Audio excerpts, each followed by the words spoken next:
இதை தவிர்த்தே ஆகணுங்க அப்படின்னு நீங்கள் சொன்னீங்கன்னா, அதிகமான உப்பு சேர்ந்த உணவுகள் ஃபஸ்ட்டு.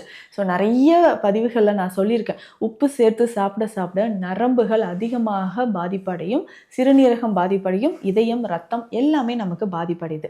அப்படி இந்த உப்பு சேர்ந்த உணவுகள்னு சொல்கிறீங்க, நான் உப்புலாம் கொஞ்சம் கம்மியாக தானே சாப்பிட்றேன், அதிகமாகலாம் நான் போடுறதில்ல அப்படின்னு நினச்சிங்கன்னா, இந்த உணவுகள் எல்லாம் நீங்கள் அதிகமாக சாப்பிட்டுட்டு இருந்தீங்கன்னா அதை குறைச்சிக்கோங்க.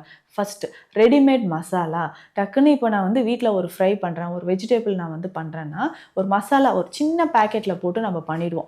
அதே மாதிரி தான் நிறைய மசாலா கூட சேர்த்தே வரும். ஸோ ரெடி டு குக் 2 மினிட்ஸ்லாம் நம்ம ரெடி பண்ணிடலாம் அப்படின்ற மாதிரி உணவுகள் இருக்கு இல்லைங்களா? அது கூட சின்ன சின்ன பேக்கெட்டில் ஒரு மசாலா கொடுப்பாங்க.